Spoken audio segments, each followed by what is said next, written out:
Ladies and gentlemen, let's get ready to crumble! I'm Joshua Kemble, and welcome to Joshua Kemble's Livestream. I've been a freelance illustrator and graphic designer for over 20 years. I was an art director for 9 years.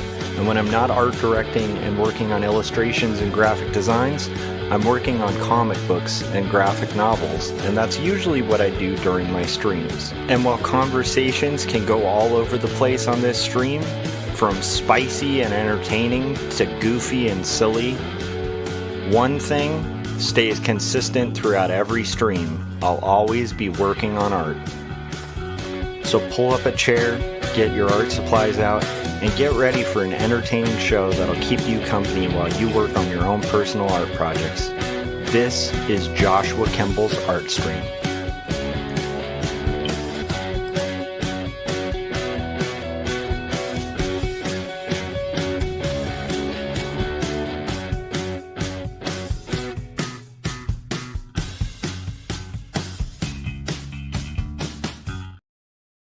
All right, welcome to my live stream, episode 391. I'm Joshua Kemble. I'm going to be working on, I have a cool new light, which is pretty awesome. I was stoked about that. Been wanting to get one of those for a while now and was stoked. So anyhow, that was fun. Aside from that, what we're going to be working on tonight is Not Death But Love, the Strange Supernatural Story of Elizabeth Barrett Browning, which is a Victorian kind of mysterious historical fiction story that talks about Elizabeth Barrett Browning and her getting involved more deeply with spiritualism and seances and all kinds of fun stuff like that. We're working on page 137, which is a lot of pages for me. This is probably the longest comic I've made so far, which is not to brag, because there's a lot of cartoonists out there who've done way more, done way longer projects, more ambitious projects and stuff like that. But still, I'm pretty excited about it, and we'll get into it. We'll get into working on it. So hopefully you guys are having a good Sunday night or Monday night. I thought it was Sunday night for a second. And I'll just kind of talk a little bit whilst working on the page. So this is our page, what we got right here. And I'm just going to start.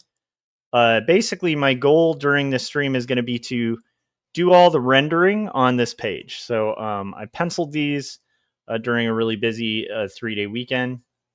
And I'm going to kind of get into some of the busyness of that 3-day weekend and some of the cool things that happen.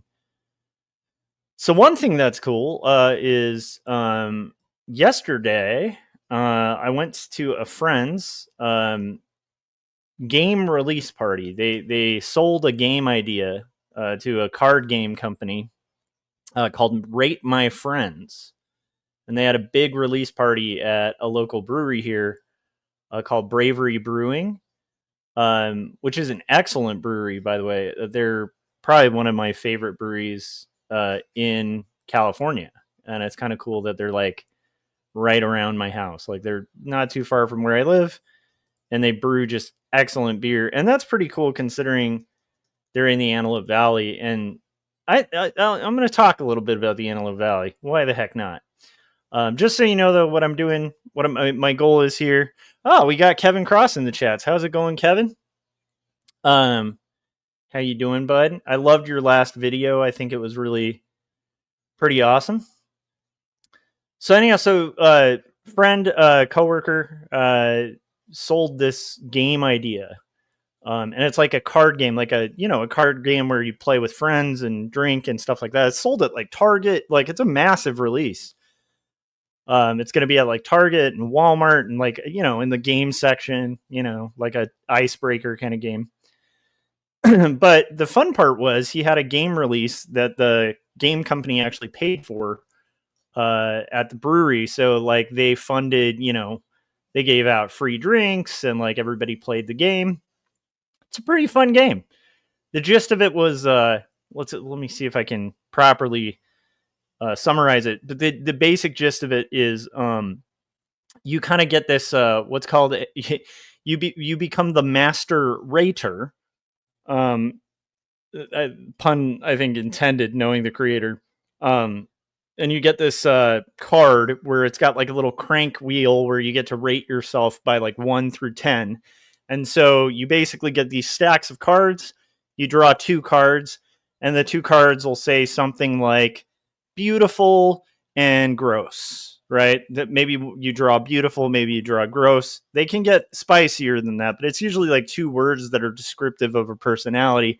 And then you like rate yourself, and then you go around the table, and everybody at the table has to try to match your ranking number. So whatever your 1 out of 10 rankings add up to, whoever gets closest gets a copy of your cards, and whoever at the end of the game has the most cards ends up winning. It's a really fun game. It's very simple. I probably did a bad job of explaining it, but the fun part about it is it's a little awkward in the sense that it plays with people's perception of themselves versus what other people think of them. And so it can be a fun game to play with friends because, you can either end up finding out that your friend is, that you yourself are a little more egotistical than what people perceive of you. Like you might rank yourself way too high on like complimentary things, or that, maybe you're a little too down on yourself about stuff. But it's interesting, and it also can create some tension and conflict. So it was a really fun game. It was a fun night. And what I loved about it was the owner of Bravery, Brian Avery, which I only found out this last year. I don't know why I didn't make the connection there that the name is Brian Avery. Like the owner's name, Bravery is like a pun on his name, right? It's a play off of his name. I never connected that because I'm dumb. Look, I'm an art major, okay? But anyhow, he gave a tour of the brewery, so that was really fun. So a lot of free beer, hanging out with friends, and being able to kind of get a tour and see how this really amazing beer is made. Like being able to see all the stuff and have him walk us through how it's like almost like brewed like coffee into like what's called like a slough, I think, or a slur. I think it was a slough. And that's like this really thick, like hoppy oatmeal looking stuff. And then, and then from there, it's like, sent into like a fermentation area where they add, whatever it is that you like yeast and stuff to it to kind of cause the process of it becoming alcohol. It was really interesting and it was really fun. So that was last night, and I'm glad about that. And then I think I managed to finish one of these pages on Saturday as well. And then this morning I met up with my friend Josh, who we've had on Artcasters before, but he's the other half of No Saboteurs, and his name is also Josh, just like mine. And we went through our 13-song album. We have a 13-song album that we've tracked, that's been recorded, and it's really close to done. We just did like a fine-tuning listen. These are albums, like this album in particular is gonna be excellent, and it's I do solo projects and stuff like that, but there is something really special about this album. And so what we did was just listen track by track and just take like extensive notes, like, hey, the levels on, this specific lead guitar are a little too high. Can we have them dip down, or can we bring up the mids on this section? That kind of stuff. So that took a number of hours. And then we watched an episode of Skeleton Crew with the kids. So I think we're on like episode 3, but I will say excellent show so far. We'll see, maybe it'll disappoint me later on, but so far I'm loving it. It feels very Star Wars and feels very much like an 80s adventure, movie, kind of like Goonies or any of the millions of like Amblin style things that, I grew up with in the 80s. And so it's really fun to see that kind of mixed with Star Wars, but in a very fun way. And also I love the idea of it being kind of like a pirate type story. It almost kind of reminds me of like Treasure Planet, but but it's a good route to go, and I think the casting's excellent. The kids are really good actors and stuff too. And Ben digs it, which to me is a huge deal because I'm a Star Wars nerd, and so I want my son to be into Star Wars, and honestly, we haven't really found a ton of Star Wars that he like wildly connects with. He loves like Jedi's and lightsabers and stuff like that, but like the original just doesn't really, ring his fancy yet, right? And so it was kind of fun to find a version of Star Wars that he's really into, and hopefully that can act as a gateway drug to get him into the whole shebang. So anyhow, very productive, very fun weekend. It's my last hurrah before I start college classes, so I'm going to be going to college full time to get credentialed, because at this point I've got a master's degree but no credential, and so that's going to be really interesting to go back to school. It's really chaotic in the sense of like I've not been on campus yet. Luckily tomorrow's a really short day, so I can kind of go check out the campus and find where my classes are and stuff. But there's still that weird confusion of like, first enrolling in and then a little bit of a lack of familiarity because it's been, I don't know, like 20 years or something since I went to college. Maybe not 20, but at least 10, at least a decade. And so it's going to be interesting juggling that with the graphic novel that I'm working on right now, on top of, teaching art classes and stuff. But I've been really digging that. It's been really fun to one of the things I wasn't expecting from kind of teaching art is I haven't taught like a traditional art class in a long time, and so it's been really fun to do all the traditional stuff, like the basics, like the fundamentals. It's been really fun to like be reminded of how fun it is to like get get some paint going and like get some oil pastels going and like mess with different processes and stuff like that. Um, and so I think that that's pretty fun. I don't know why that ringer was on. I usually have my phone on mute.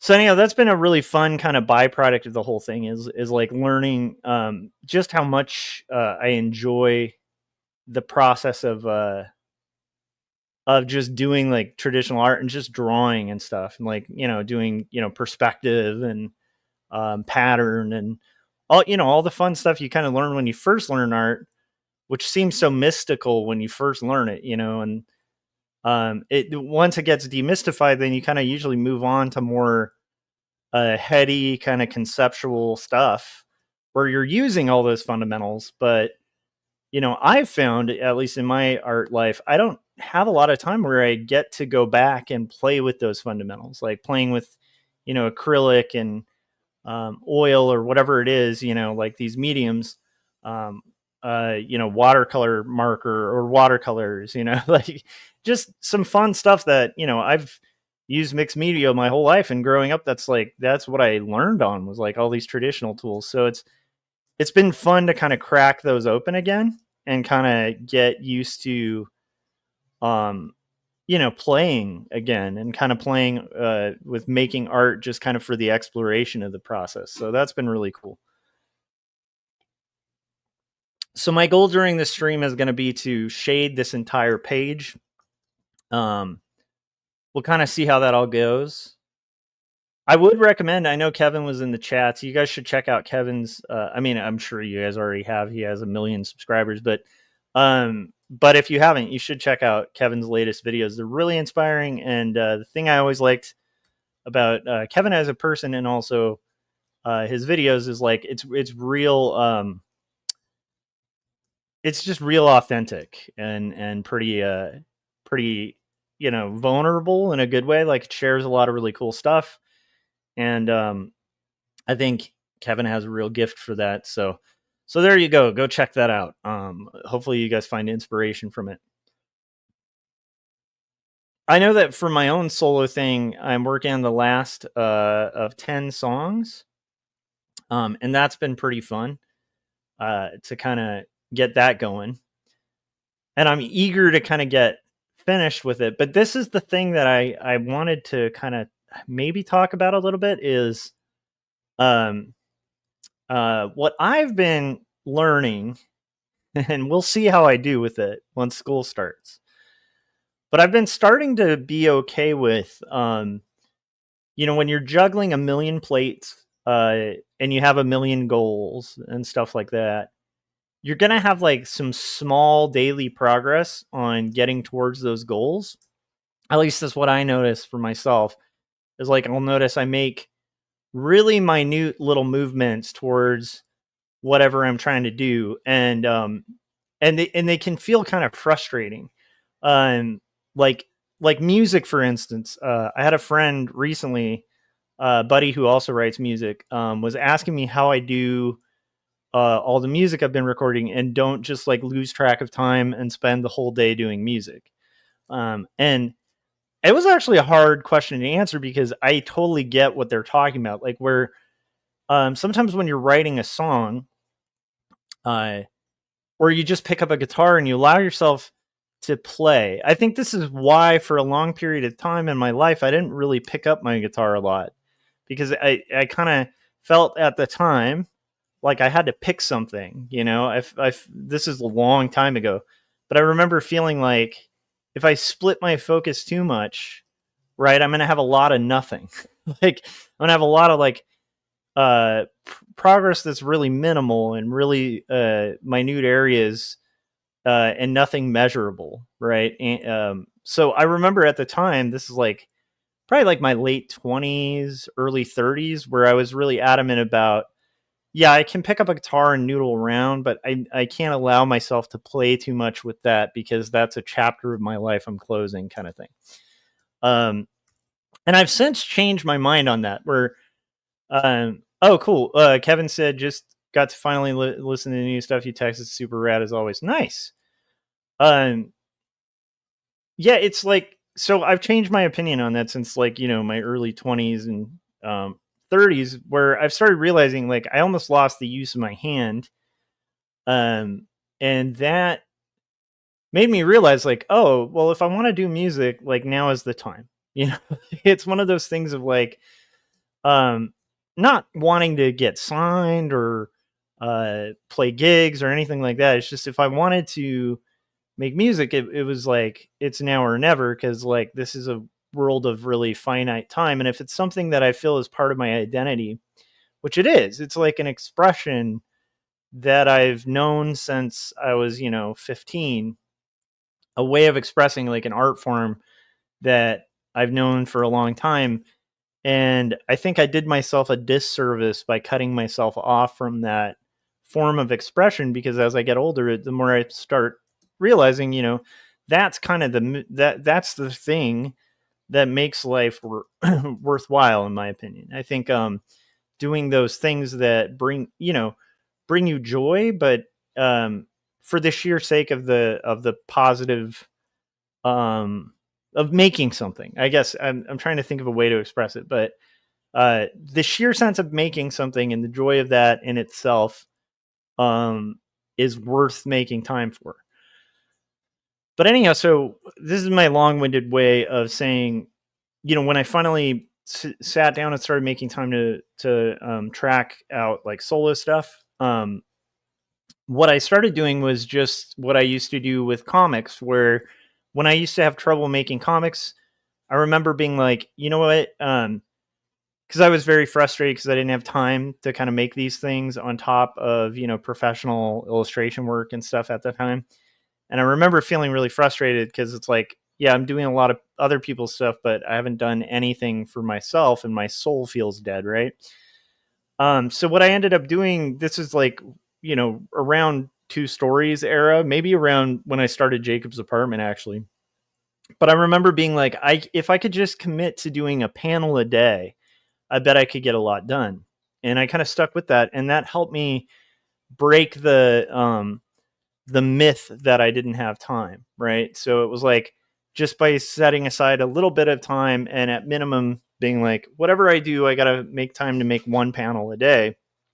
That actually helped me out a lot. Well, I've been doing the same thing with music.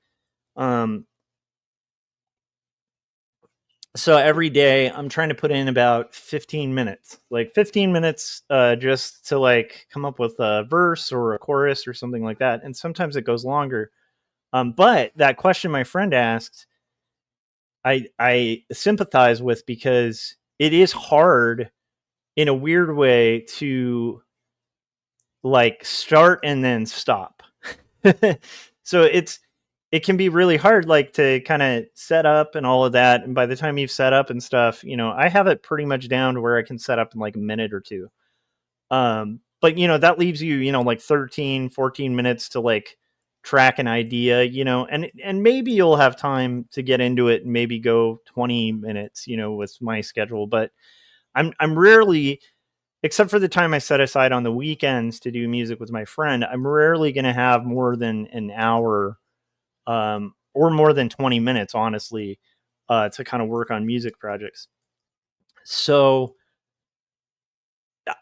in a weird way, it's like, there's a part of me that, like, since I've done this method before, is like, well, why doesn't everybody just set like a little bit of time every day, for their projects, for their goals, a good example would be like exercise or something like that. Like, why not set time away to do that?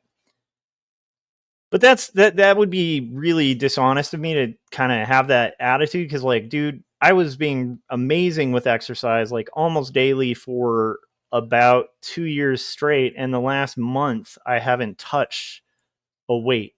Like, I haven't touched. I have really fallen off the wagon in the sense of exercise, and partially because there's just a lot to do, and it's getting closer to the deadline on my book, and excuses, excuses, excuses, But my point is, like, it's actually, I can see why people don't make time to do things when it's in minimal time, because it can be a little frustrating. It's almost like, imagine that you're going on a diet or something, but you allow yourself to have like a crumb of a cookie, like not a cookie, but a crumb of a cookie. Like, you're trying to cut out. I'm trying to think of a good example. Dylan said, I had a feeling you would go live today. Nice. I'm glad you had that feeling. Yeah. So it's kind of that feeling of like having just a little bite of something delicious, and then you're just really hungry, and and like, in a weird way, you're like more content not even having the taste of the food, because the taste just reminds you of how much you like it and you want to eat the whole thing. I don't know if that makes sense. uh, but it's like, to me, I think that's one of the reasons why people struggle to kind of do what I'm doing with music, like people who love music, because it's like, it's so much more fulfilling and fun to like be able to sit down for like 4 hours and like zone out and like really like nail out a song, really work it out. I think it's hard to kind of just go, okay, here's an idea for a verse tracked, recorded. Okay, I'm going to press stop now. That's really hard to do, for me at least. That's one thing I'm having to develop the Dylan said my witchy senses sensed it. Nice. Yeah, like, I don't know, like, for me, that's been interesting, because it's like, I'm really eager. I have one song left before the next album, and I'm really eager. I have like the beginning of that verse for track 10 down, and I just I really want to, get this out there and share it for the, 4 people who will listen to it, and also for my own joy, because, like, I'm doing most of these art projects at this point for me. Like, I would love an audience, and I'm keeping an audience in mind when I do it, but this is all the stuff I wanted to do when I was doing, like, high paying professional work and stuff that I'm working on. So but I guess what I'm getting at is, like, it's just hard to, I'm not trying to complain. I'm just saying I get why people don't necessarily use the same approach, because it's kind of like dipping your toes into the water and then you have to kind of bow out and never swim, you know. But this method's been working for me, you know. So like even with this page, you know, I want to get it done tonight, but my goal at minimum, just so I can kind of balance it with the rest of my life, is, you know, at minimum, I can shade one panel. I guessing I might be able to shade the whole page. But even if I have to end it at one panel, it's better. It's a panel further than I would have been otherwise. Another thing I wanted to kind of talk about. Let me know if that makes any sense to you guys or is interesting at all to you. But it's an interesting conundrum, because I think if you go too full in, you can kind of risk having everything else fall apart. And there is a certain amount of risk in life. But it's like it's this weird thing where you can't go too all in, but you also can't like be. I gotta stop saying you. I can't go all in. But I have to go all in at enough to where I get some progress done, or the stuff just never gets done. And so it's like this fine balance of kind of finding that that pace where it's sustainable to kind of make these things that we love so much. Dylan said, "I'm glad it's been working for you." Thanks, man. Yeah, so it's been an interesting week, but like that to me has been a hard to not just ditch everything and do the music project, you know, and just get it done because I'm so close.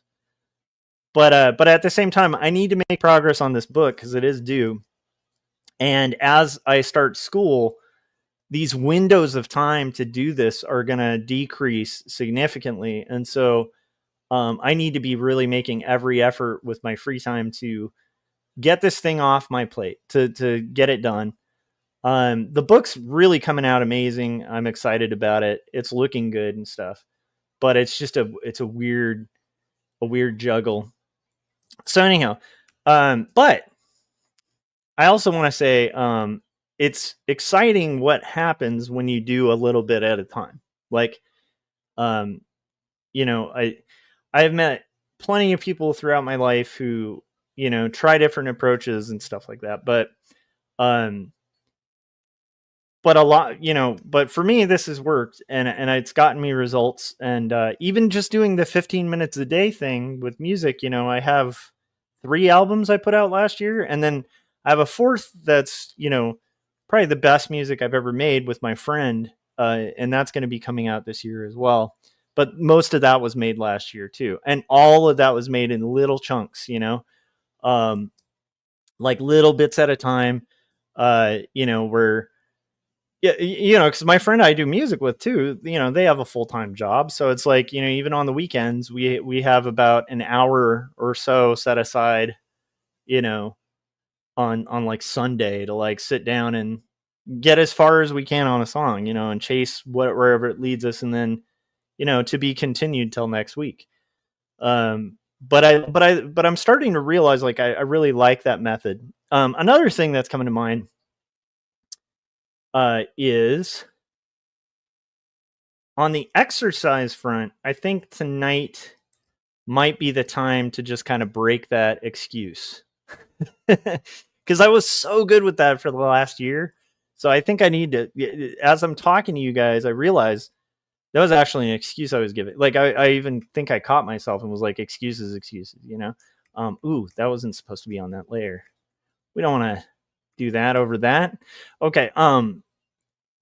Yeah, so, you know, I guess my point is I need to be careful not to use excuses, because even if I don't have the time to exercise, I think exercise is a similar thing where it's like, man, you know, if you're going to exercise, you got to go hard and like exercise and like, you know, do this whole routine. And it's like, well, even if you don't have time for that, right, you can spend a little bit each day, like walking or, you know, like lifting, like very short amounts. Like it doesn't have to be all or nothing. I think we sell ourselves short. I keep saying we. I think I sell myself short sometimes by having like an all or nothing attitude.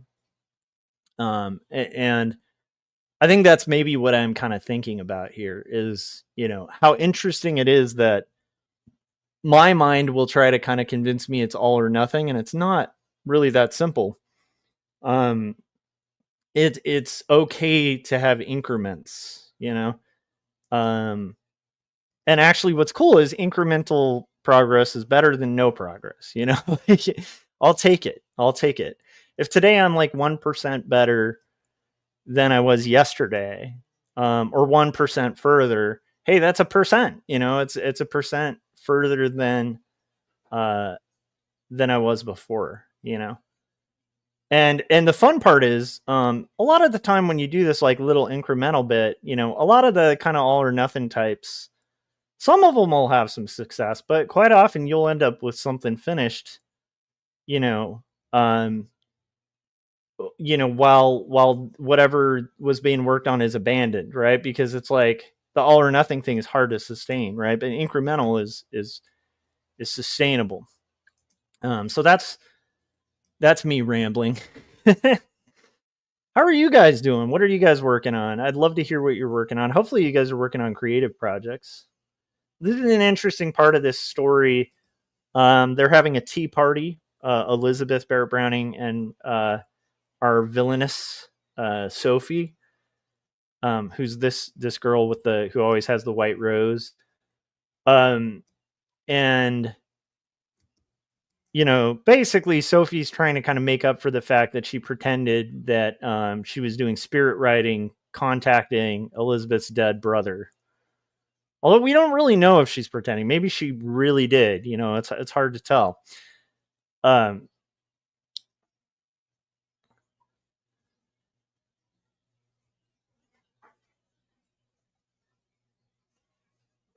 Nice. Kevin said, I have to tell myself absolutely nothing or a step towards all. But yeah, I know what you mean with all or nothing for sure. Kevin said, I'm working on a logo for a client. Nice. Yeah, so this is an interesting scene where she's now kind of trying to do cleanup, right? Because Elizabeth was obviously a little offended by that. Pretty reasonably, right? If your brother passed away by like drowning at sea, and then you're kind of playfully messing with like a Ouija board or something, and your friend, leads around the Ouija board to somebody saying, "It's so cold in the water," like that's kind of messed up, But anyhow, so now like Sophie's trying to kind of smooth things over with Elizabeth and having some success with it on their patio at their other area in Italy.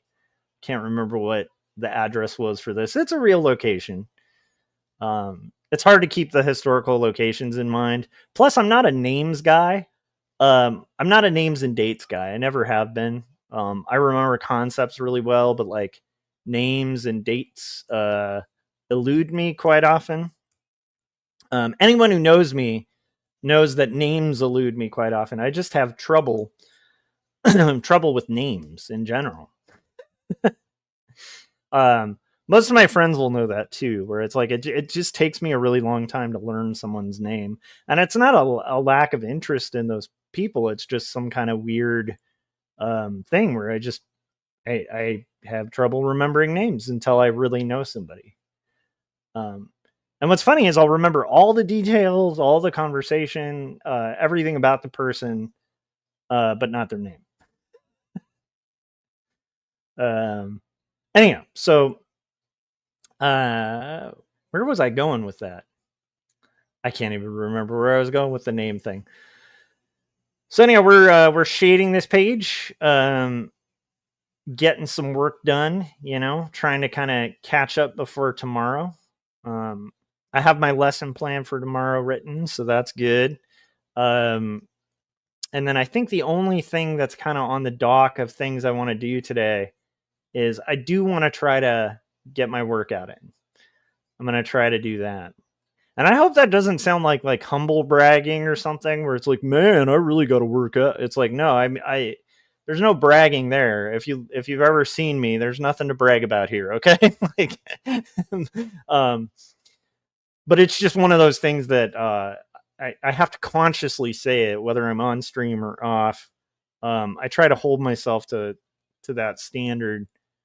Plus, I gotta say, I just feel like crap when I don't work out. Like I'll feel okay temporarily, but I'll just feel worse and worse till I start working out again. Um, what was the other thing? Oh, I think I told you guys about why I had stopped working out because, I think I mentioned this, but I had like an old man fall the other day, and it was a total like old man, like it's a move my grandpa would have done when he was in like his last few years of life. My grandpa used to take some spills, some old man spills. And I loved my grandpa, right? It was a little hard to see, but he'd be like walking outside or something and then like trip, and it was pretty bad. He'd mess himself up, and a lot of the time it was just like a simple thing, like heading out to get mail or something, because as you get older, like those basic activities get harder, but anyhow, I had a fall like that. um I think I told you guys about where I like tripped and like fell on my rowing machine like a moron, because it was like dark and I just didn't think, I forgot that there was an item of furniture in front of me that is usually there. Um, so anyhow, that's part of why I stopped working out, because I was like, I really messed myself up. So like, if I had worked out at that point, I'd be in like massive pain. But at this point, I'm pretty much healed up from that, so there's no excuses. It's gonna be, today is gonna be the day. You know.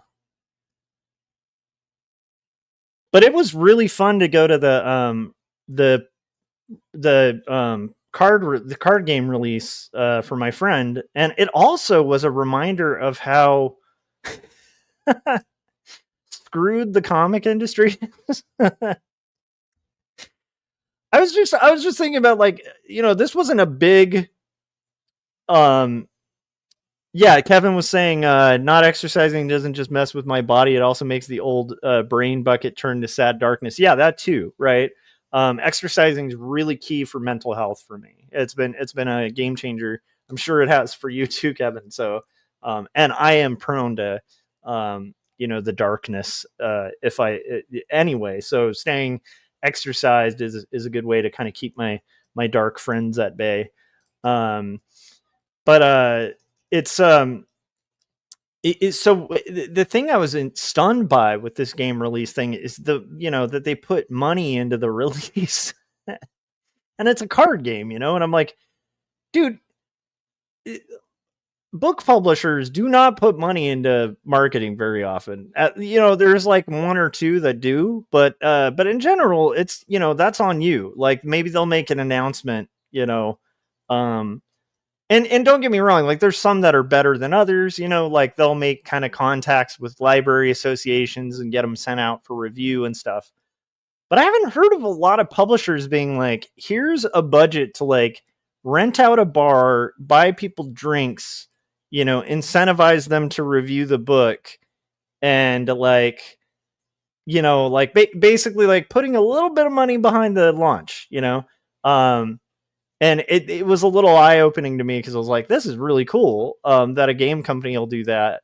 Why don't book publishers do like, I know sometimes they do, but it's interesting. Dylan said, I've been drawing a decent amount this year. It's been nice. I've started a new morning routine 4 days ago where I start my day when our dog goes outside. I try to be mindful when outside. Nice. I think my wife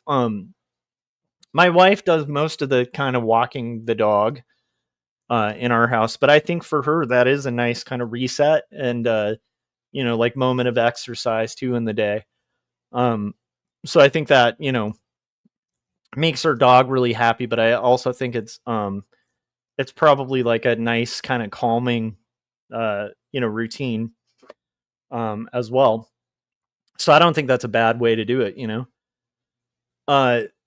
I've read all these like, articles and heard people talk about, the amount that having a pet or a dog like expands your lifespan.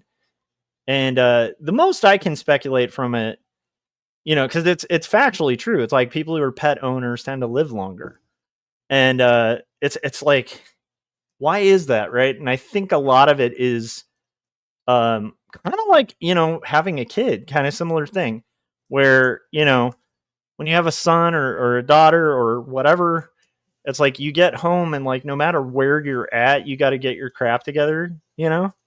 Does that make sense? It's like you can't afford to kind of fall apart. Because you have like a person relying on you.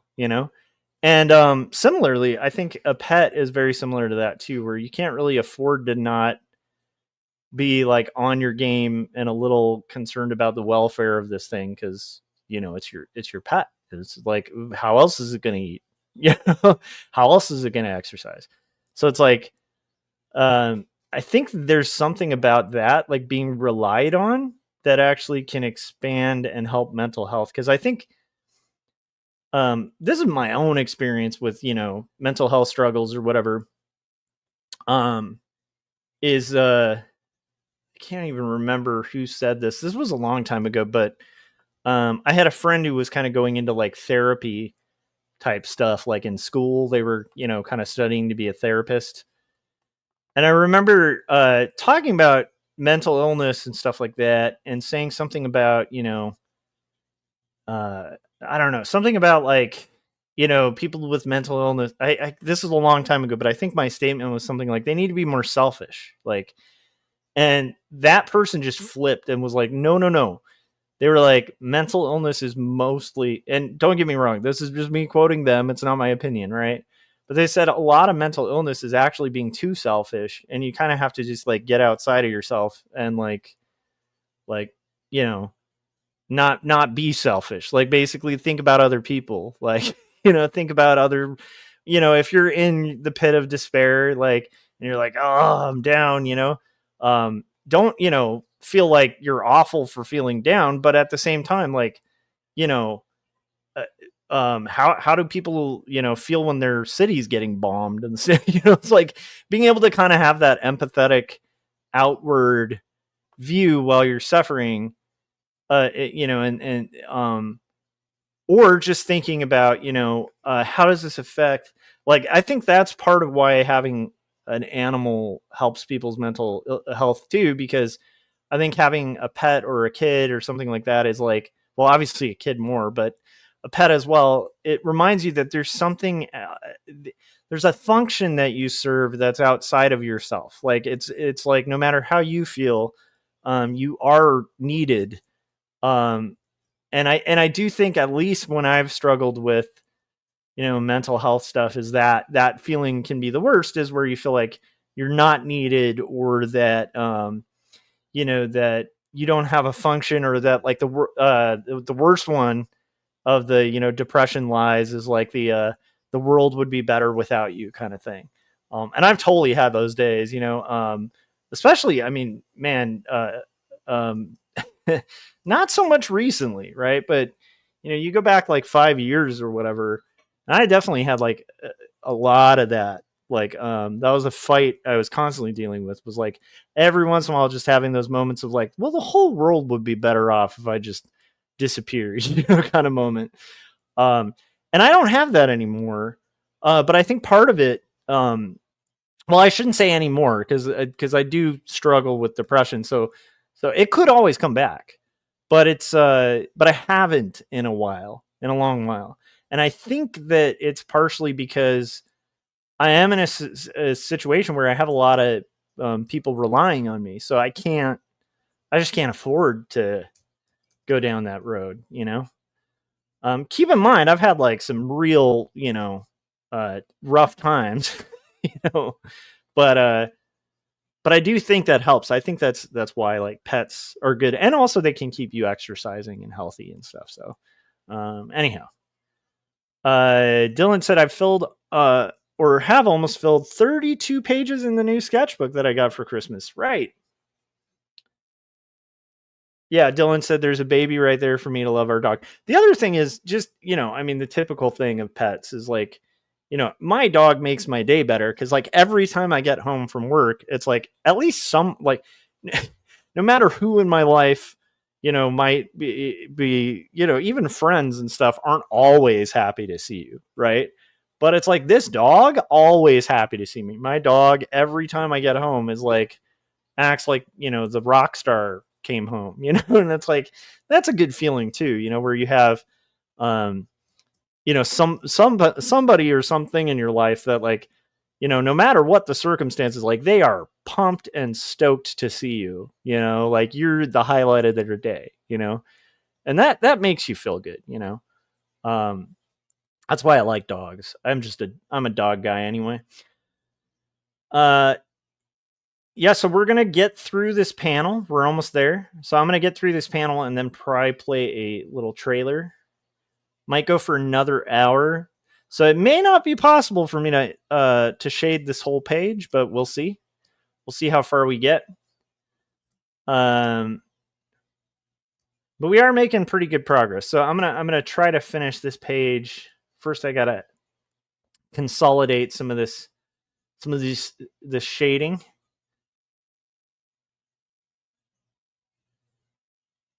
What happened there? Merge visible. That's very strange. There we go. It's funny. I feel like I hit like merge visible like 20 times and it finally merged. I also forgot to make an extra border down here and merge down. Close this up a little bit. Dylan was saying, what were you saying, Dylan?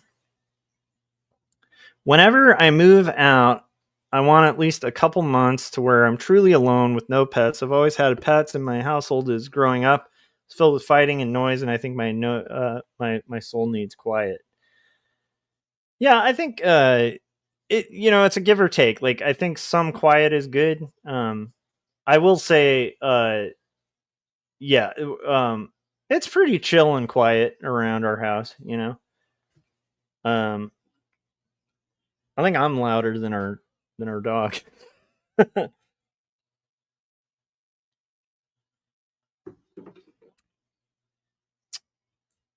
Okay, we're getting there, guys.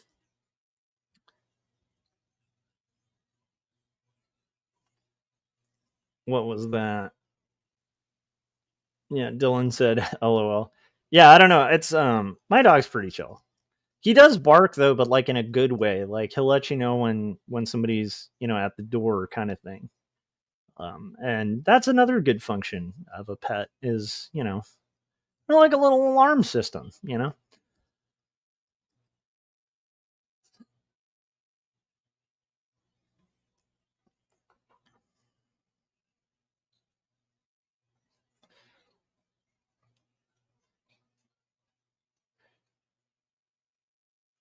Just trying to get this a little more worked out here.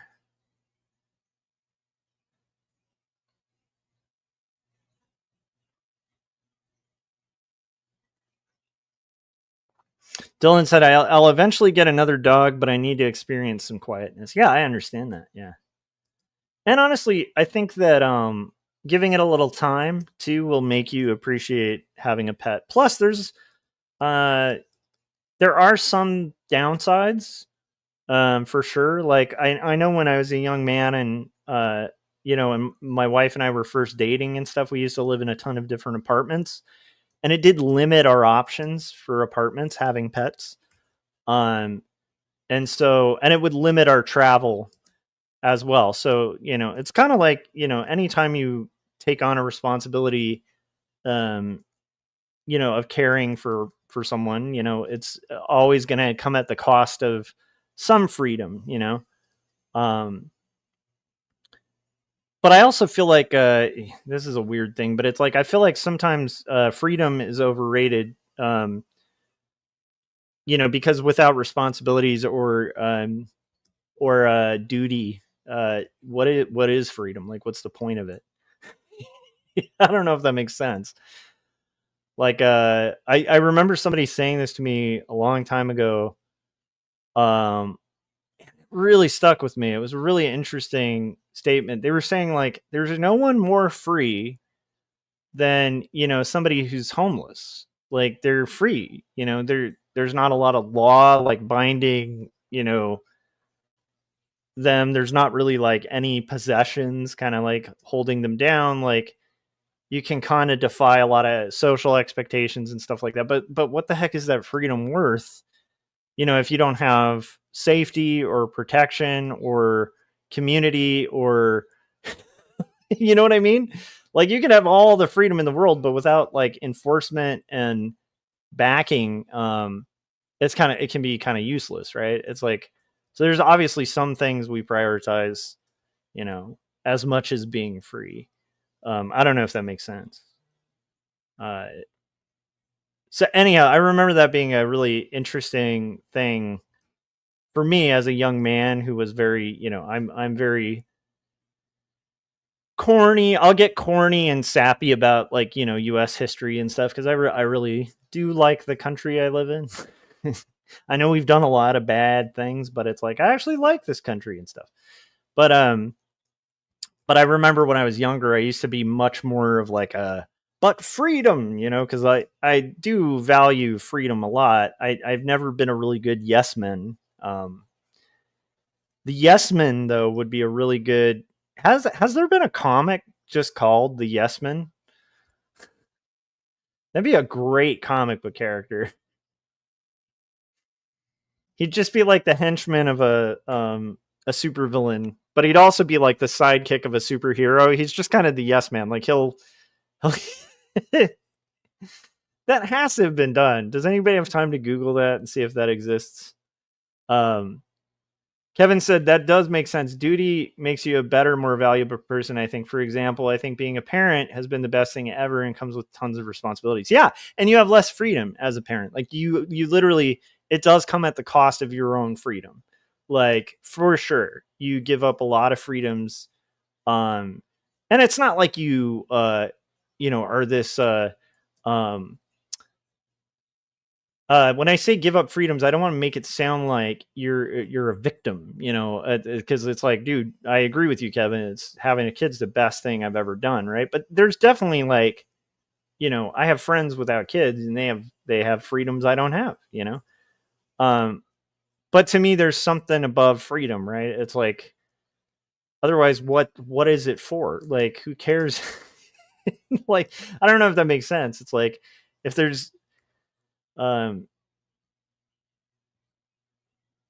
mean, if I was stranded alone in a desert without food or water, I have a lot of freedom there, right?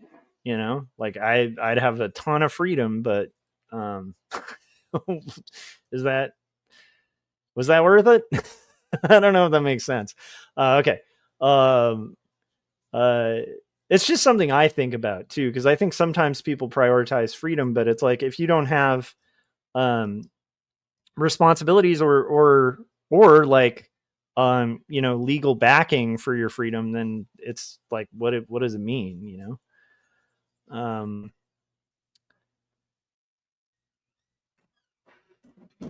Yeah, Kevin was saying those responsibilities are pure fulfillment. Yeah, but like in a weird way they're fulfilling, but they're not always fun, and it's like I think that's something I've become more and more convicted of as I get older is there's just things that are way more valuable than just like good feelings and good vibes all the time. And I love good feelings and good vibes, like yesterday going to that release party of my friend's game and stuff. That was a lot of good feelings and good vibes, and it was fun, and it was cool. And, I'm always proud when somebody I know makes something new in the world, that's really cool. And I want to support that. But if all I was doing was just kind of like seeking out that like rush or like the just good vibes and good feelings, it's like inevitably that train, comes to a pretty startling halt. And I don't know, like for me the stuff that's more fulfilling and lasting is like more of the the relational stuff, or like the kind of even the big projects that kind of sucked along the way, like they're not always fun, um but I think this book is going to be really fulfilling because it hasn't been easy. And I think that's going to make it really cool when I get it done, because it's going to be like, yeah, I did this thing. I did the marathon, if it weren't a marathon, I don't know if it'd be worth it,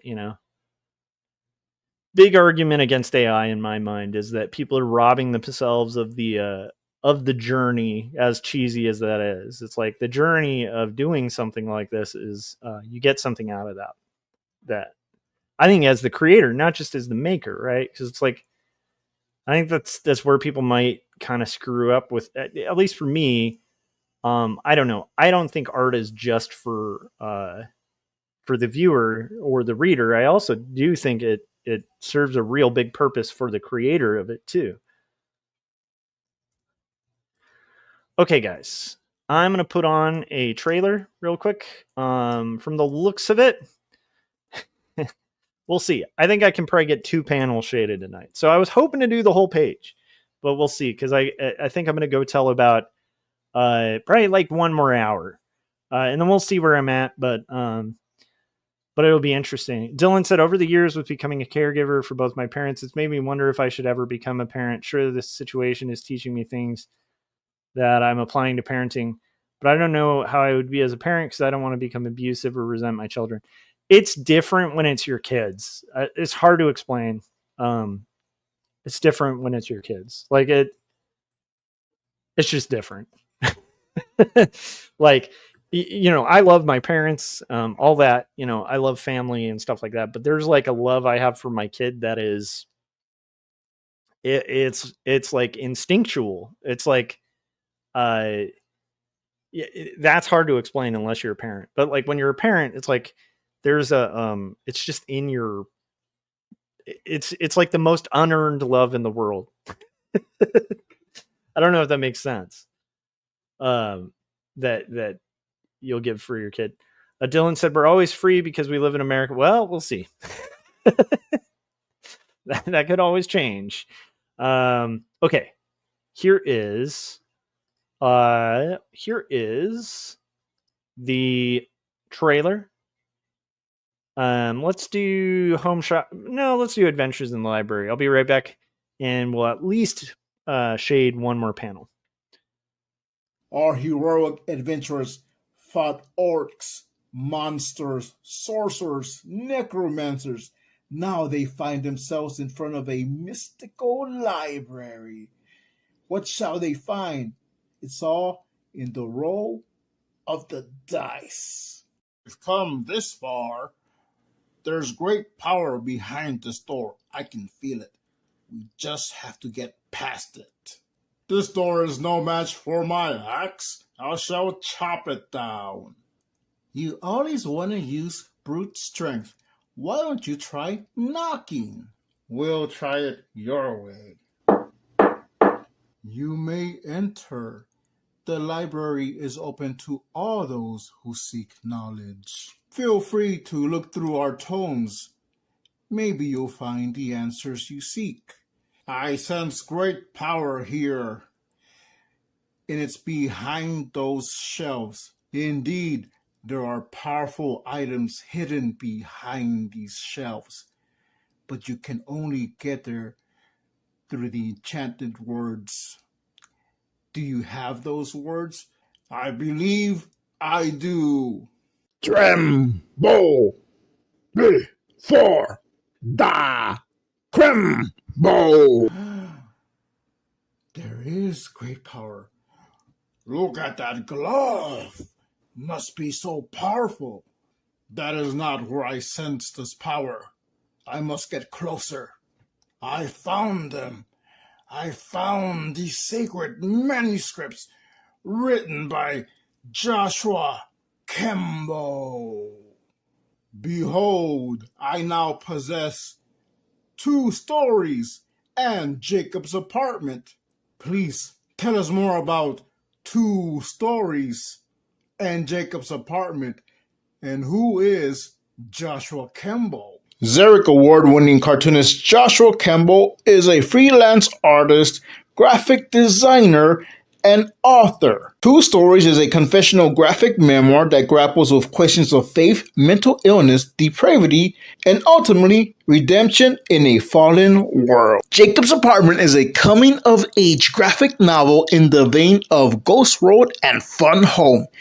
It weaves together the threads of spiritual faith, identity, purpose, love, and loss to create an engrossing world in which waking and sleeping dreams collide. You have made your choice. The passage is now closed. Wait, can I get that glove?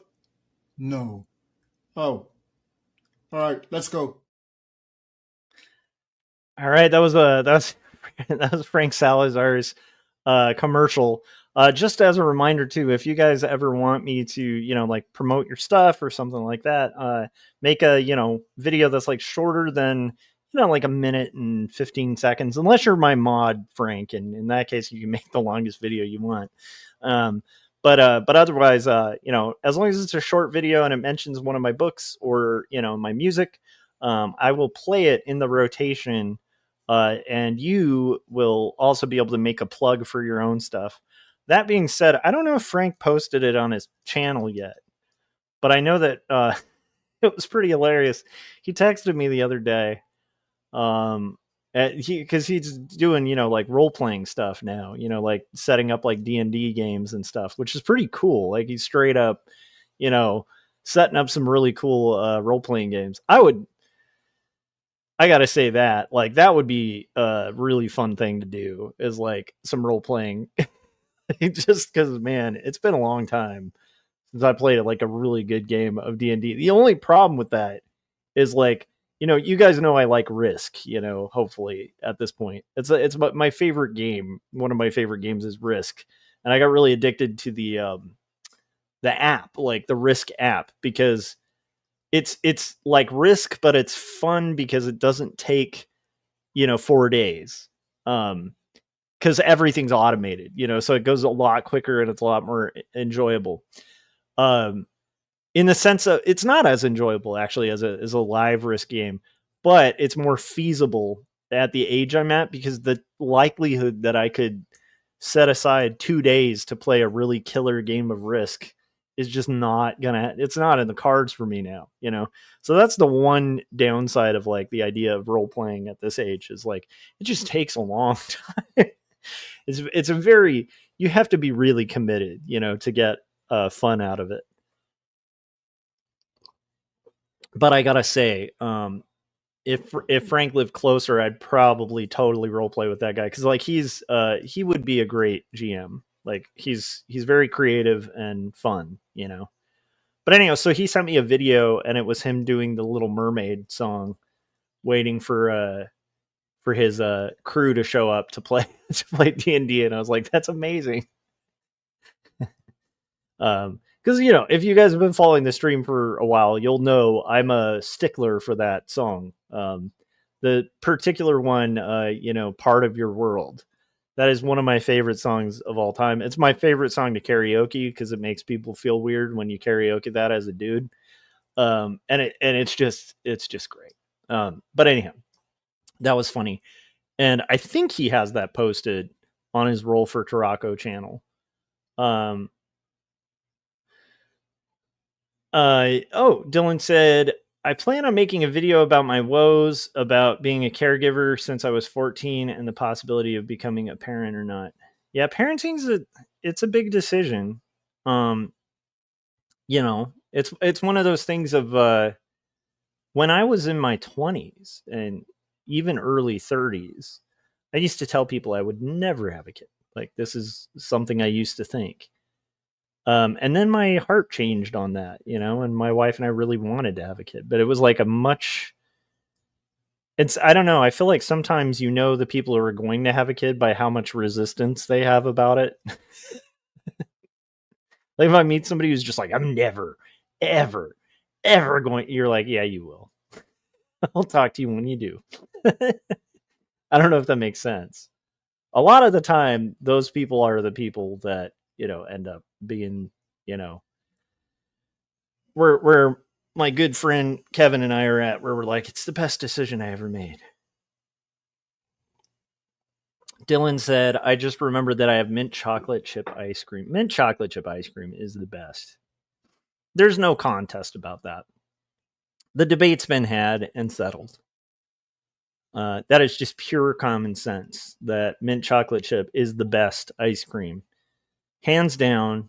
If you disagree, fight me, chat. Okay?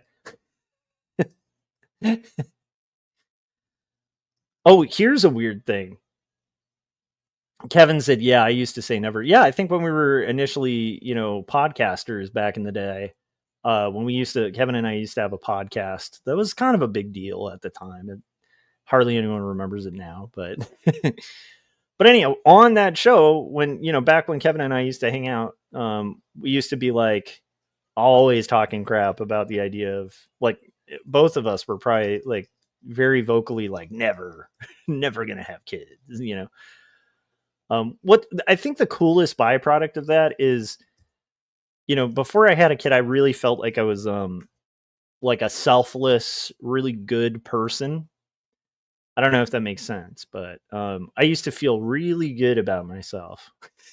and then when I had a kid, I was like, oh my gosh, I was so selfish. Like I didn't even know. Like, I don't know if that makes sense. But then, and this isn't to knock people who don't have kids, but every once in a while I'll hang out with people who don't have kids and I'm like, wow, you are very self-absorbed, my dude. It's just surprising, and, I don't know. That's a weird thing that happens. But yeah, it is funny.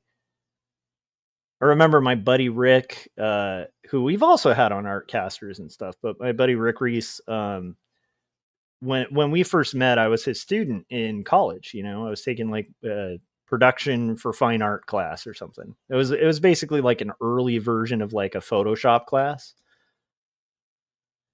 And I remember going off about how, yeah, I'm never having kids and, blah, blah, blah, blah, blah. And he was the first one who'd be like, you and Maya are going to have a kid. And when you do, call me and tell me about it. I'll be stoked for you guys. You'll have an awesome kid. I was like, never, how dare you, blah, blah, blah. And then, yeah, like years later, I was like, you were right. But he was in a similar boat, because he was like, probably the same way, where he was like, yeah, never going to do that. And then it's like 3 kids later or whatever. Kevin said it makes sense. I was way, way selfish before. Yeah. And in ways you probably wouldn't have a way of, trying to think of a way to just describe it. When you're an artist and, you're learning art. And so at first, like the concept of, let's use 2-point perspective as an example. The concept of 2-point perspective, when you're trying to grasp it at first, it's real simple, but it's like mind-boggling when you first try to learn it, right? And so you can't really tell. Like, you can look at pictures that are off in perspective and you get a feeling, but you can't really put a word to it because you're like, you just don't have the knowledge base or experience yet to be able to kind of go, oh, it's just that like this diagonal line doesn't meet the vanishing point. That's what's wrong here, because you don't know what a vanishing point is, or in a 2-point what the 2 vanishing points are, right? So you're like, I don't know, something about that line looks weird, but you can't really place it. I think that's kind of like before having a kid, you don't really have the framework to be able to assess how self-involved you are, until it's like you don't know what you have till it's taken away. You also don't know what you're really truly spending your time doing until your time is really minimal. And then once your time is like required for other things, it really opens up how much you spend time on yourself. Like, no matter how hard you think you work or how selfless you think you are, until you're kind of put into that scenario, it's hard to really be able to assess yourself. I don't know if that makes sense. Dylan was saying the vocabulary has not been installed yet. Kevin was saying the crowd I bailed from were all childless. Yeah, and it's like, here's the thing. it's hard for me to judge that, because if I hadn't had a kid, I'd probably be like that. Like you know, um, and I also know some people who are incredible people. Like, they're way better than I am, and they have no kids. So I'm not trying to make the just because you breed, you're a better person kind of argument. I always found that really annoying when I was not a fan of the idea of having kids, and when I was a fan of the idea of having kids. I always think that's a little weird to pull that card, because there's plenty of bad people who are parents. There's probably a lot of people who probably shouldn't be parents who are parents. So it's like it's not like a guarantee of becoming some selfless individual, but it is a range of experience that that once you've had it, you can kind of, it's hard to kind of know until you've been there, and then when you've been there, you kind of can know. I don't know if that makes sense. I keep saying I don't know if that makes sense. That's probably not the best hedge to what I'm saying, but yeah, but it did change me. I still very vividly remember. I've told this story before, but I remember when my son was first born, and he was, crying.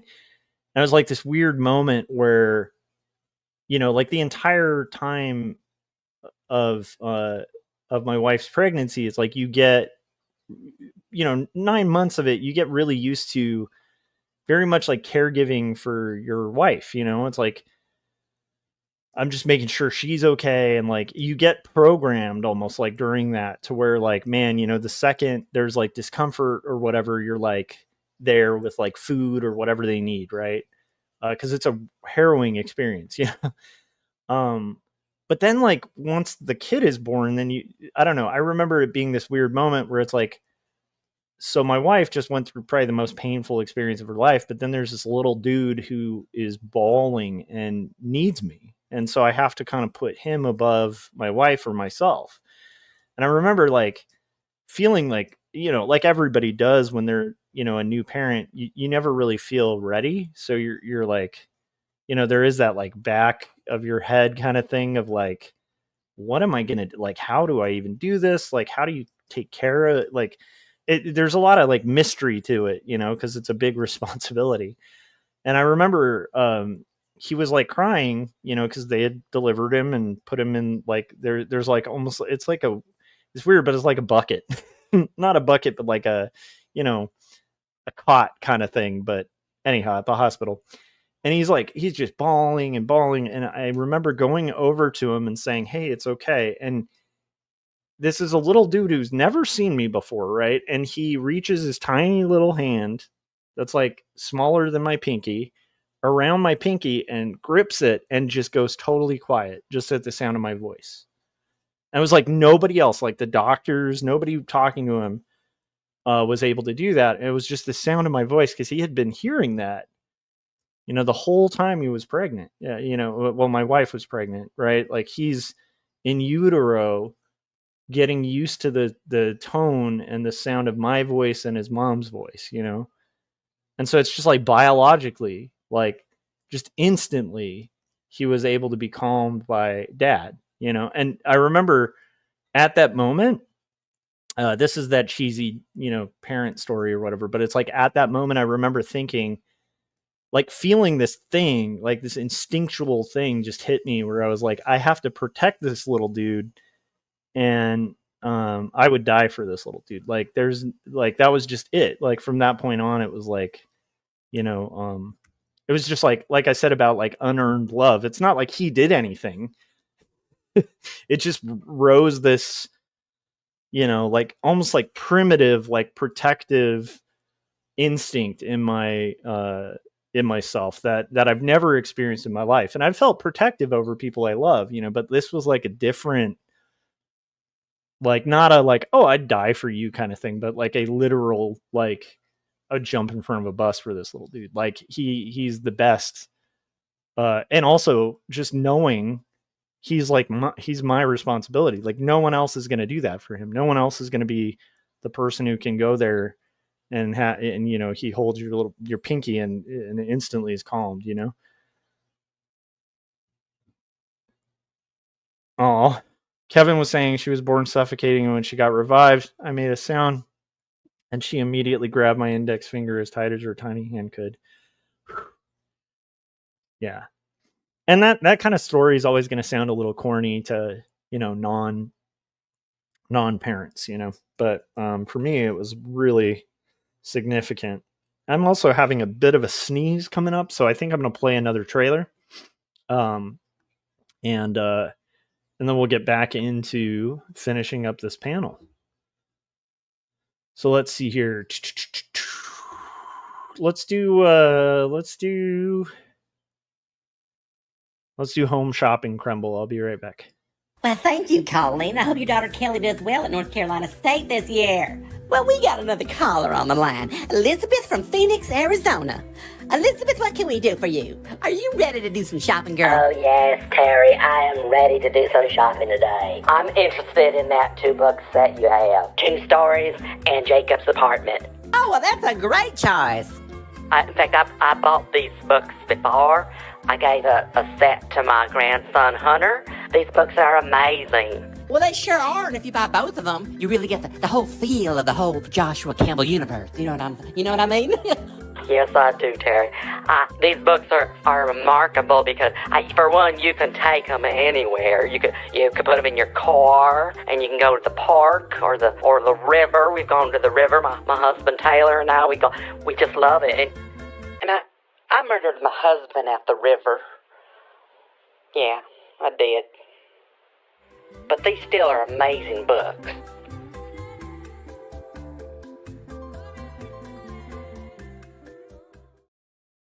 Yeah, Kevin was saying that moment was really significant for me as well. Yeah, and it's interesting because it like changes you, and then not only does it change you, but it like there's something weird that I think is a little weird where for like, gosh, up until like about a year ago, I couldn't even watch scenes in movies where like a kid was in danger. I remember just seeing, I can't remember what it was. It was like some TV show or something on Netflix where it's like a kid's family like dies in a car crash or something. It's like part of a plot thing, and I actually couldn't get through it because I felt it's just the kid being in danger and suffering was just like too much. And it's fun because like, I remember growing up and watching like the Untouchables and the baby carriage scene, and it's like a classic cinematic scene, where it's like slow motion, the baby carriage is falling. And I remember even at that time being like, well, it's kind of tense. Weirdly, like I could just watch it and be like, yeah, that's good tension, Now it's like, man, that would give me like a heart attack. Watching. I think I've finally, my son's older now, so it doesn't hit that emotional core, but there was a point where I couldn't even watch. It's just like I couldn't even, and it's funny because it's like I think it's like I always say this about like really gory movies, like just brutal, like bloody movies. I think they're kind of like a young man's game. It's kind of like why I think when people recruit people to war, like why like young men are much better at that kind of thing. Not just because they can be exploited, but I think that young men, maybe it's just me, but I think a young dude's much more likely to like laugh at like slapstick comedy, where somebody trips and falls in their face and like bashes their face in or something, like I think that can be more humorous to like, I don't know, maybe I'm crazy, but I feel like as I get older, my tolerance for like violent content in general is just, it just violence takes on a different meaning because I'm old enough to know people who've suffered from violence, is that weird? And I'm old enough to have experienced violence, and so I know like how painful it is. It's not like as fun or funny or gross out horror kind of. Now, don't get me wrong. Like, can I watch like Tenacious D like hit a certain note that makes somebody's head explode in a movie? Yes, of course. That's hilarious. It's ridiculous and it's over the top. So over the top like Evil Dead type violence, I'm still all about. Like that stuff's great. But like the really realistic stuff is like harder as I'm older. Whereas like when I was in junior high, I feel like when I was in junior high, like my tolerance for ultra violent stuff was like so high, you know? Um, I guess my point is, that's probably part of why I think young men, aside from just the wear that it puts on your body and your soul, you know, I think that's why war is kind of like a young man's fight. Cause it's like at my age, like, man, you know, I would have real trouble like dehumanizing even the worst of people to the point of like that, you know, I don't know if that makes sense. Um, yeah, Kevin was saying, "Oh no, my animated short has some blood and violence." No, like that kind of violence, like you know, Conan the Barbarian type stuff. I'm all about. I actually really recently watched Conan and then the sequel. You know what's weird? I had forgotten some of that plot line, like because you know I'll rewatch that movie like maybe once every 2 years, you know, and I love it. I love it. It's a great movie. Um, but it's funny. I had forgotten about about the snake, the James Earl Jones like snake plot line. I think it's in the second one. Um, I just forgotten about that. Like the weird temple where they're like I think boiling people and like eating them, and then like there's like a weird just like orgy thing going on. I don't know. It's hilarious, but but I kind of forgot about like the whole snake plot line, and I was like, this is the best. It's so cheesy. I kind of love it. I know it's not like technically the first Conan is actually like a legitimately good movie. Like it's just a great movie in my opinion. It's just a really good movie. Um it's corny, you know, but it's like a beautifully done movie. Like the filming is like I would make the argument that it's actually just like a quality movie. It's corny, but it's like really good. Um any of the sequels or the spin-offs are just pure camp and fun, you know. Uh oh yeah, Kevin was saying that's in the first one. It's my favorite movie. Okay, so maybe it was in the first one, but it's like that plot with the snake thing. It's like I guess maybe it isn't a legit because like that plot with the snake thing is so it's so absurd. Everything up to that point is kind of great, and then that just goes off the rails, man. But it's kind of great. It's kind of wonderful. That's right. 'Cause it is the first one because he's like the one who kills his family, you know. Um, and then he's like trying to be like Conan's like snake dad later. It's so good. But anyhow, my point is, why don't we have more villains that have cool, you know, snake parties? You know, in Kevin, I hope your villains will have cool, crazy parties like that. You know what I mean? Kevin said when he turns into the Python with practical effects, it's pure campy gold. It is. Yeah. Oh, Matt was asking, what are you working on? Are you asking me, Matt Random, on Twitch, right? Twitch chat. Um, where was that? Oh, Kevin was saying earlier too. I used to never cry watching movies. Now that I'm a father, if there's not wet works, there's at least a very trembly chin, chin where I say it's just allergies. Yeah, I'm way more sentimental. I think some of that's aging too. But I definitely get very sentimental about things much more than I used to. So if there's like a really poignant part in a movie, like if I'm watching a Pixar movie, I'm most likely going to get real choked up, um, possibly gutted. um, Tulsa Doom Snake Dad needs to be made into a movie. It really should. It really should, because that was just such a strangely. I don't know. And the thing about that movie that's great is it's very much like representative of the 80s. I also rewatched man, it was like last month I rewatched Pumping Iron. Do you guys remember that documentary with Arnold? It was great. It was great to rewatch. And you know what? I know it's corny. I know some of it was being played up for the camera and stuff, but man, and honestly, I think bodybuilding's pretty lame. I mean, I think it's cool and it's an art, but it's like I'm not like a guy who like would meet somebody who's a bodybuilder and be like, "Wow, dude, you're amazing." But that being said, there are so many parallels that I think one could make from the amount of dedication and time it takes to kind of be good at this weird niche thing that a lot of people would kind of look at and be like, "That's lame," Um, uh, that documentary points out, where it's like you almost have to be like a freak of nature about exercising, to be in that game.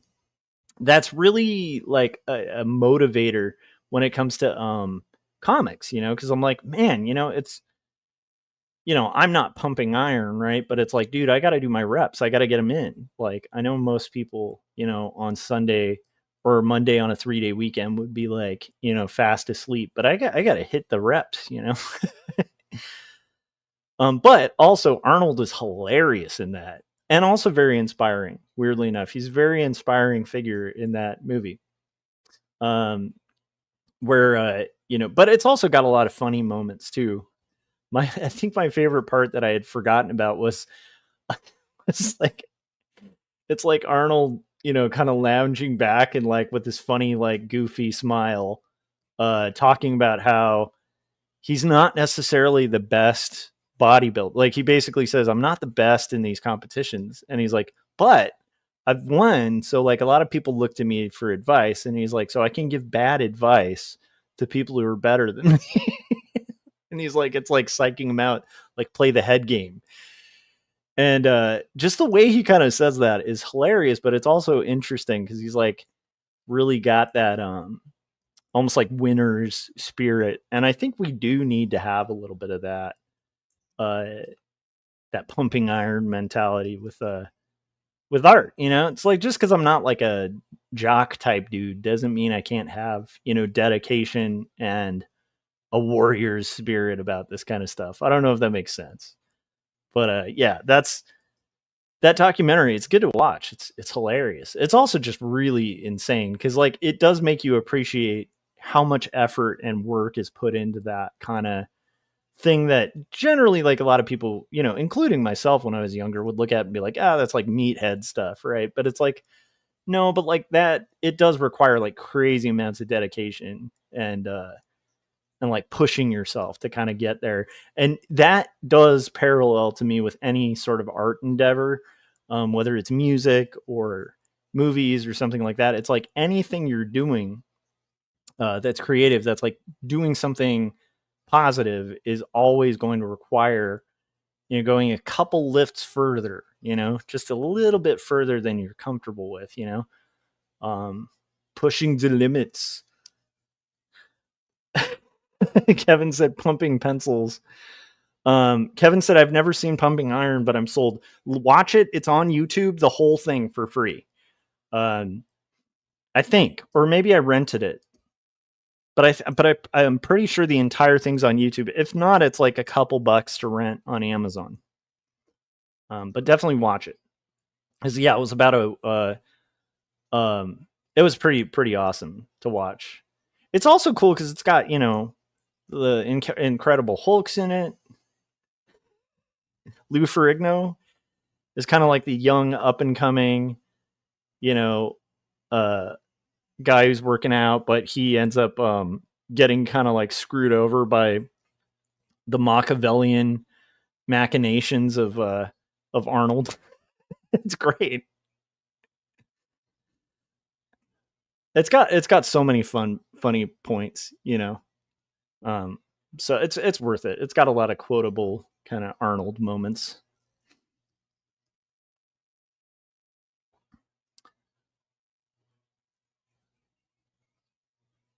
Dylan said, I follow a lot of gym bros on IG because, ooh, big muscular guy. Yeah. I don't know. For me, it's just more like, you know, it's inspiring to me. You know, it's kind of like getting back into like watching baseball. You know, when I was younger, I, for some stupid reason, started making a divide between the cool, you know, those who like listen to music and have taste and read books, and those who, you know, jock around. Like, and this might be a very 80s, 90s thing. There just used to be a real divide, like an us and them kind of thing. But you know, now if I look at somebody like Shohei Ohtani, and it's like just the amount of work and dedication and kind of like giving up weekends and, you know, just, you know, I mean, these people get paid absurd amounts of money, you know, to play a game basically every week. But it is kind of cool. Like this is that corny dad in me, I guess, but it's like the human endeavor to do something stupidly hard and be really good at it and excel at it is I think it's like there's something about that that's like the secret to this whole thing we're doing. You know, whether and that could literally be like just getting physically better or physically excelling at something, you know. Um and I think it's very admirable and fun to watch, you know, because it's like, man, you know, you see these people you know, do impossible things that humans weren't designed to do, right? And and it's always cool to see. Kevin said Arnold's signature is on my college diploma. Mine too, and my college notoriously egged Arnold in the face when he visited our campus. And I know the guy who did it. It's been a long time. I'll never say publicly what his name was, the guy who did it, but I know the guy who egged Arnold. Because let's just say, like, when we were in art school, it was kind of annoying because the FA4 building on Cal State Long Beach campus is basically like, you know, like it's how we would access the campus. And then there was a lot of political agitation on campus and a lot of hate for Republicans in the art department because it was at the peak of the Iraq war and everybody realizing that the WMDs were fake, that they didn't have WMDs. It's back in those days, so you guys can know how much of a boomer I am. And so with that backdrop, it was like finals week, and we had to get to classes. And because Arnold was doing a speech on the lawn right in front of the FA4 building, we weren't allowed to access it. Like his security, I remember too, trying to get to class, and his security was like, "Oh, you can't go through here." And we're like, "But dude, like, it's cool that Arnold's speaking and stuff, but dude, I got finals. like, you need to let me through."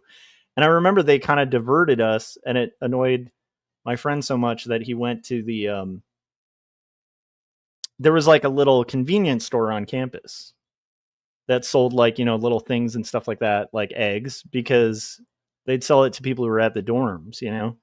And so he went and bought some eggs and like, anyhow, so yeah, that made the news. It was kind of fun. That friend was funny too. He did like a art project on campus for a sculpture project. They were supposed to do like live sculptures on campus, and he made a bunch of phallic looking bushes that were like all over campus. So they were like, you know, bushes that looked like something else all over campus. There were like 50 of them. That ended up in the news too.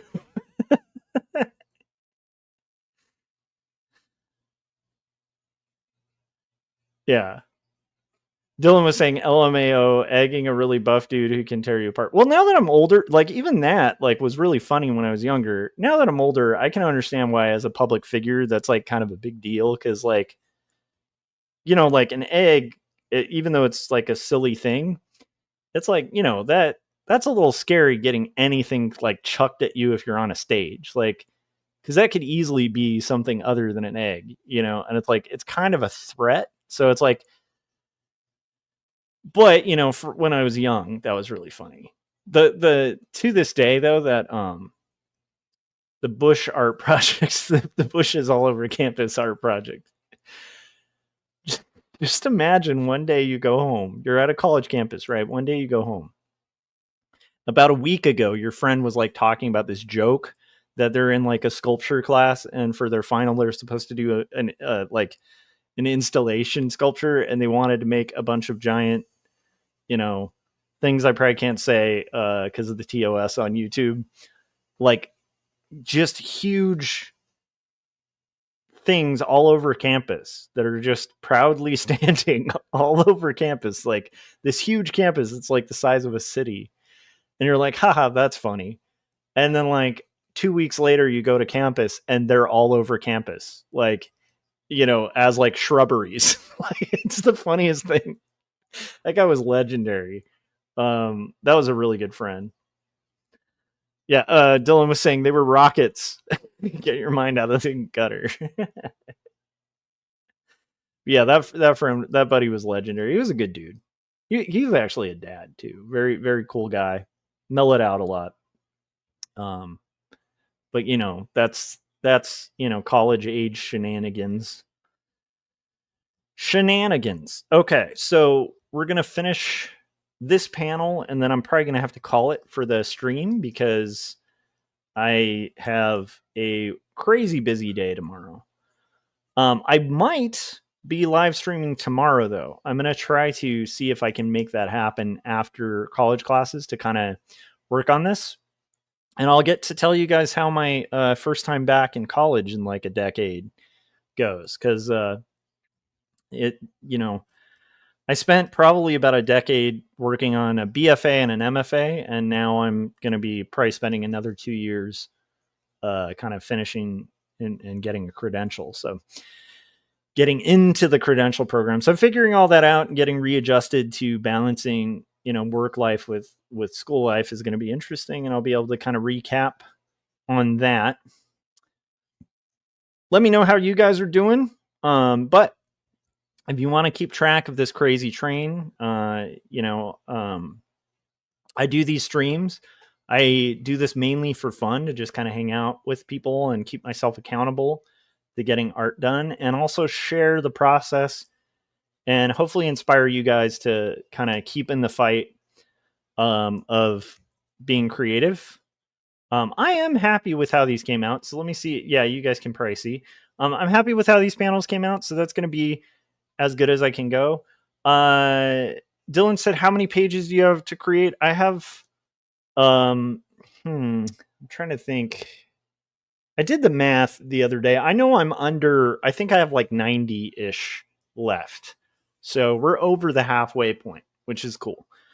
And I got to just keep carving away at it. So tomorrow I'll probably work on this, try to finish at least the shading, but we'll see. Maybe I'll shade 2 panels. But 2 panels is better than none. If you guys haven't yet, make sure you subscribed and hit the bell though, because again, I'm going to be trying to do this live stream more often. Let me see if I can go back here. Let me know what you think of this crazy light in the background, if that works. I don't know. It was cheap. I like it. It feels official, It makes me feel like this is a little more legit. So anyhow, I'll see you guys on the next live stream. Thank you for joining me. If you haven't yet, check out my music on most streaming platforms, particularly Spotify, or you can buy it on Apple Music, any of my 5 albums that are out. Keep an ear out and follow me on those things, because those will be coming shortly. And then aside from that, after that, obviously make sure you bought Jacob's Apartment and 2 Stories, my 2 books. And with that, I will see you guys on the next live stream. Hopefully the next one can go a little longer. And nice. Kevin said, love you too, buddy. And then Dylan said, good night, Josh, and chat. Sleep well, and see you next time. Yes, you guys sleep well, too. Charge forth in your creative projects, and we'll see how things go tomorrow. But I'll be trying to live stream when I get home, so I can at least get a little further on this book. Thanks for you guys tuning in, and I will see you on the next one. Bye. Ladies and gentlemen, let's get ready to crumble! I'm Joshua Kemble, and welcome to Joshua Kemble's live stream. I've been a freelance illustrator and graphic designer for over 20 years. I was an art director for 9 years. And when I'm not art directing and working on illustrations and graphic designs, I'm working on comic books and graphic novels, and that's usually what I do during my streams. And while conversations can go all over the place on this stream, from spicy and entertaining to goofy and silly, one thing stays consistent throughout every stream. I'll always be working on art. So pull up a chair, get your art supplies out, and get ready for an entertaining show that'll keep you company while you work on your own personal art projects. This is Joshua Kemble's Art Stream.